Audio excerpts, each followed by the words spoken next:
The house still stands in the hills, but no one puts its address on a map. Not because it's haunted in the way people like to imagine, but because what happened there was real, documented, and quietly buried by people who decided some truths were too heavy for daylight. And tonight, you're stepping into that buried record, and they were born into silence before they ever learned language. Not the peaceful kind. The kind that presses against the ears like deep water. The kind that tells a child long before they understand words that something about their world is wrong. And in a remote pocket of rural America, far from city noise and closer to forgotten roads than paved ones, a small family existed almost entirely outside of public view. No school buses came down their gravel path. No neighbors stopped by with sugar or gossip. No doctors made regular visits. There were no birthday photos, no team jerseys, no chalk drawings on sidewalks. Just trees, wind, and a home that held generations of stories no one else was meant to hear.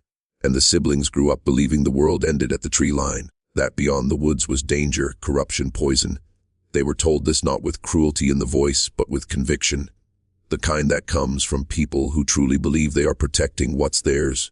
And so the children learned early that curiosity was a threat, that questions were a kind of betrayal, that obedience was the only form of safety they had. And it's hard to explain what isolation does to the human mind unless you've seen it. Language shrinks, emotional expression narrows, the boundaries between normal and abnormal blur until there is no boundary left at all. What you grow up with becomes your baseline. What would horrify an outsider simply feels like tradition to those inside it. And years passed. The siblings grew older without milestones to mark the change, no graduations, no first jobs, no outside friendships to reflect who they were becoming. Just the same small circle of faces. The same stories repeated, the same beliefs reinforced over and over, like an echo with no source. And the county knew they existed. That's the part that never sits well. Records hinted at them. Paper trails flickered briefly in outdated systems. But concern requires attention, and attention requires effort. It was easier to look away. Easier to tell themselves it wasn't their business. Easier to let the house in the hills remain a rumor instead of a responsibility. And by the time anyone truly looked closer, the damage wasn't something you could undo with a clipboard and a signature. The siblings had been shaped by an environment that never allowed them to understand the world they were supposedly part of. They weren't just neglected by society. They were erased by it. And this isn't a ghost story. This is worse. Because everything you're about to hear actually happened to real people whose lives unfolded quietly while the rest of the world kept moving unaware or unwilling to know.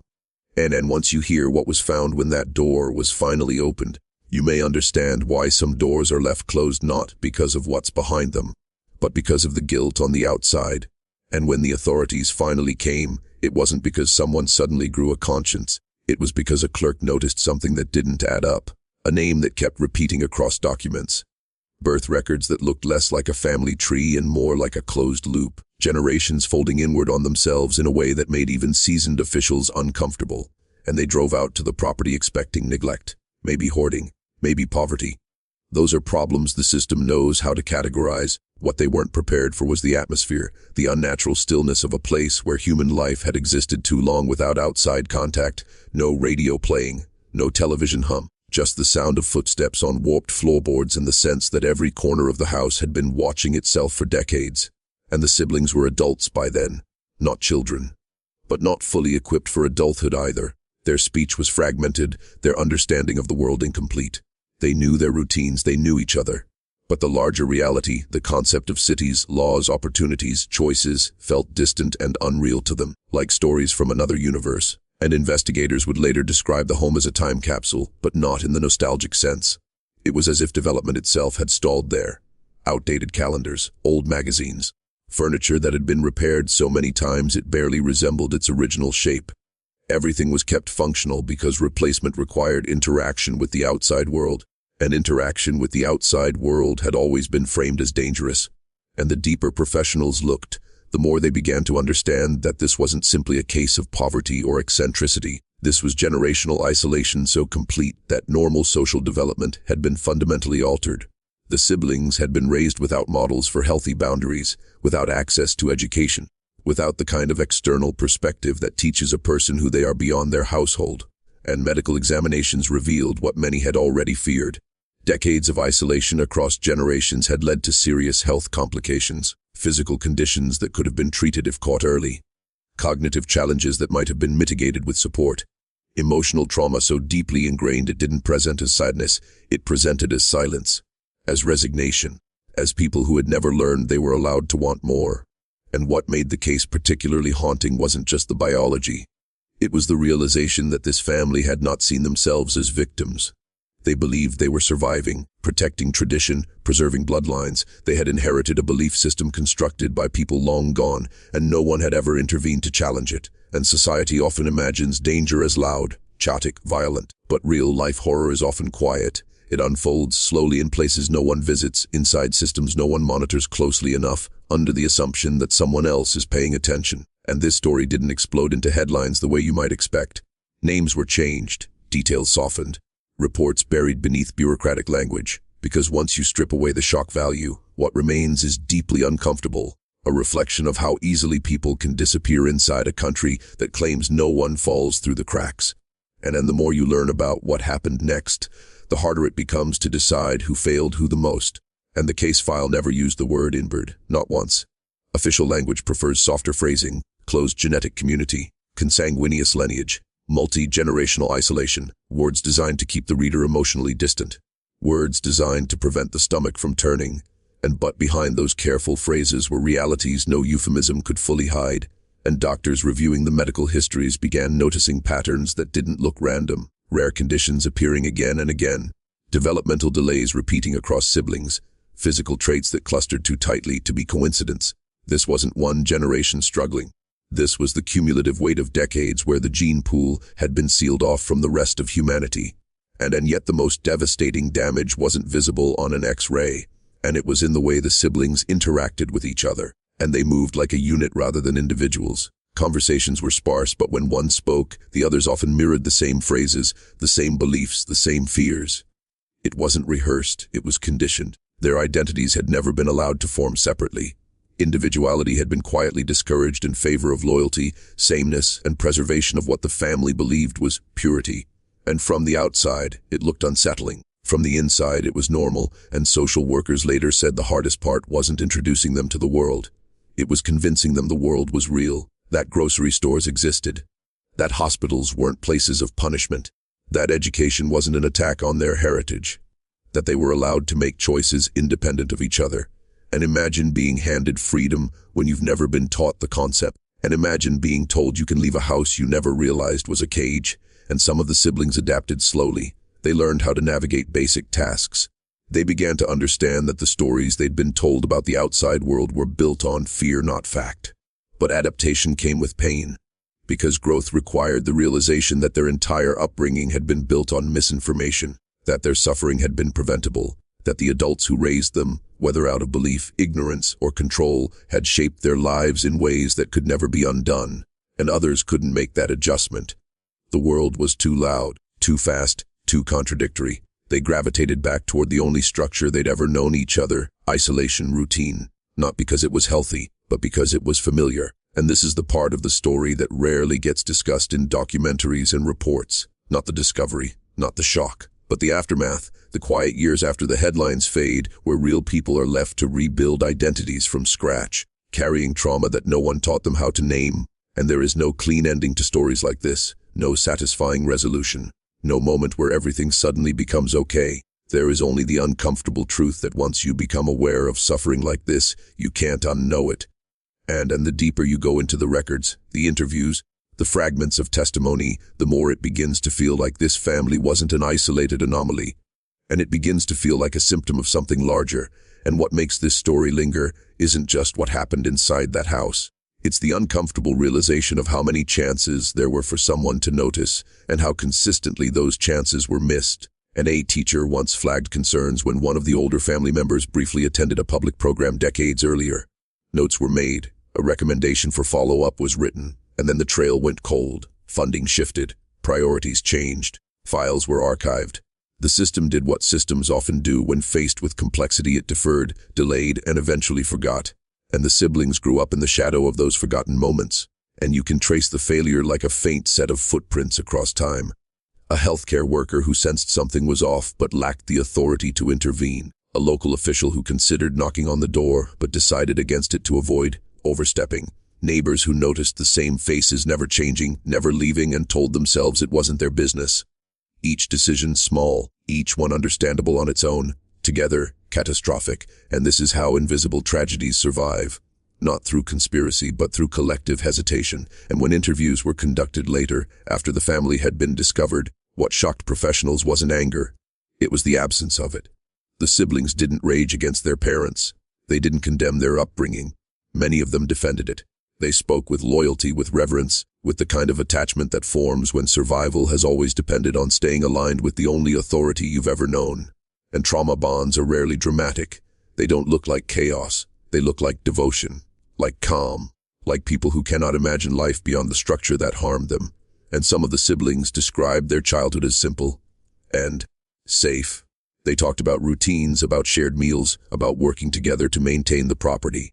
And listening to them, you begin to understand how complicated victimhood can be.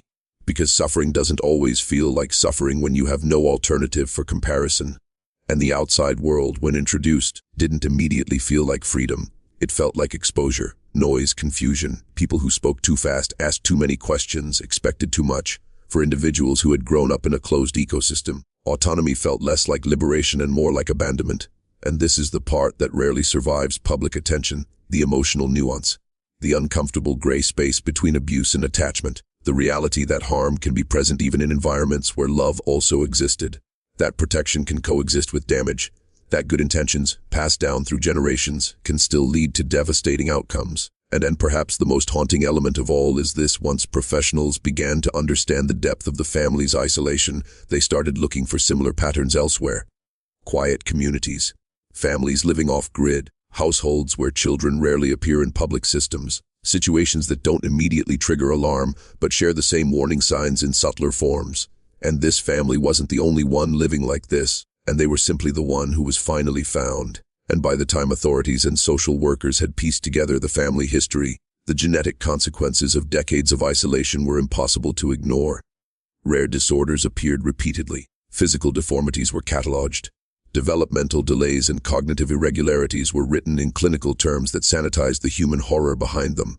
But for those who observed them closely, the real tragedy was not just in the body, it was in the mind. In the way patterns repeated, not only in DNA, but in thought and behavior, in the invisible chains of upbringing that no medical chart could ever fully measure. And the siblings, bound together by blood and by circumstance, had inherited more than a family name. They had inherited the expectations, fears, and compulsions of generations.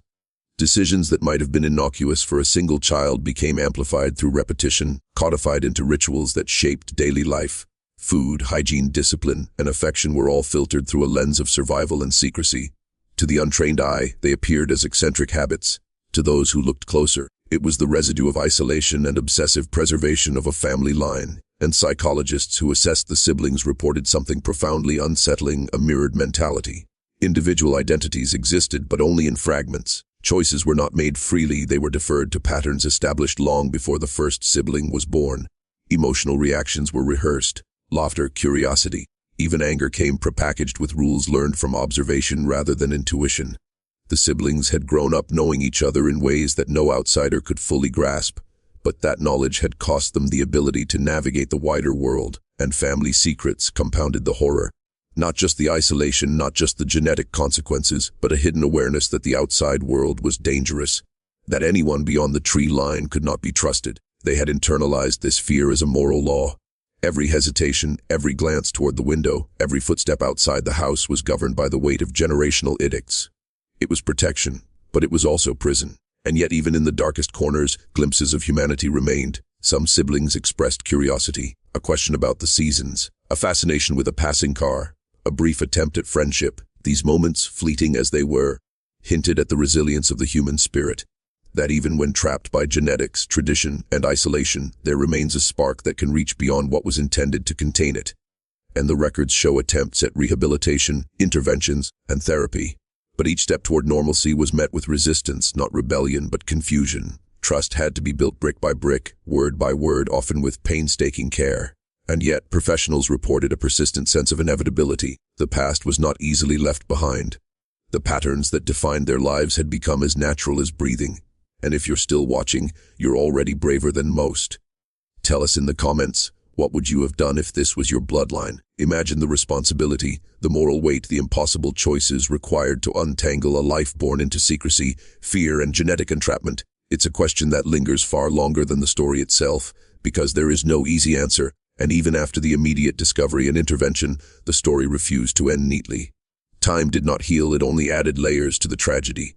The siblings, now partially integrated into the outside world, faced challenges that went far beyond education or healthcare. Every simple choice, a grocery run, a phone call, a bus ride, was filtered through decades of conditioning. Habits that seemed mundane to most people became exercises in fear, uncertainty, and mistrust, and family dynamics which once provided survival now complicated rehabilitation.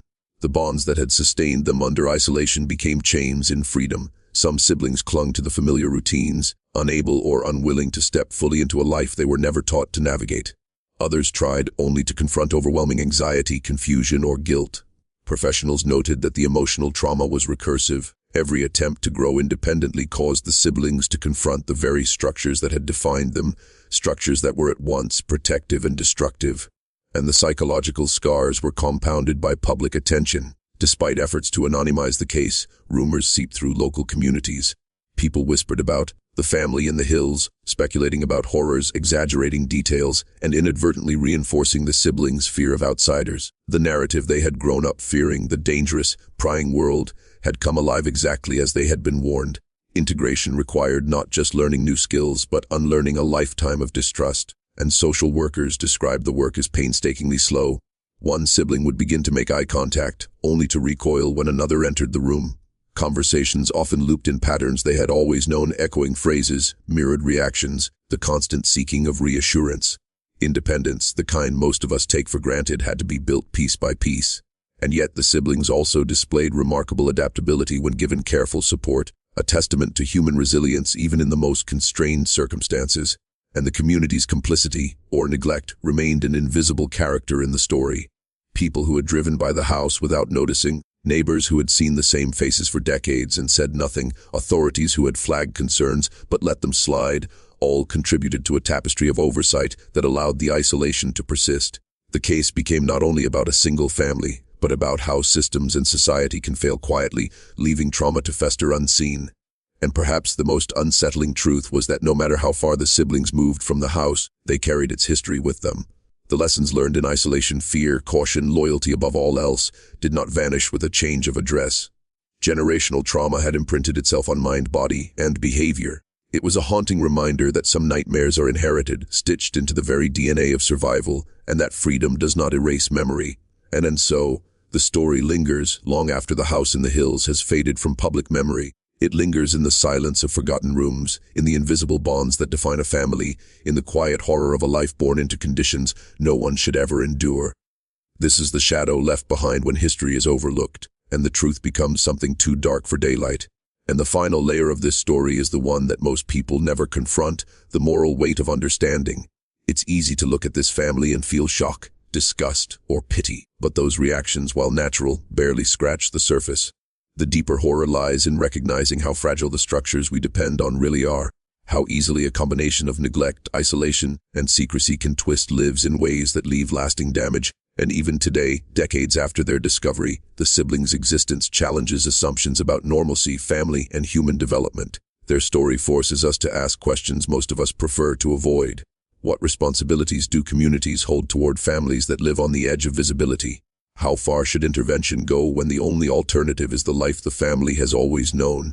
And most chilling of all, what happens to a lineage when its knowledge of the outside world is almost non-existent, and its understanding of morality is entirely self-contained, and genetics tells part of the story.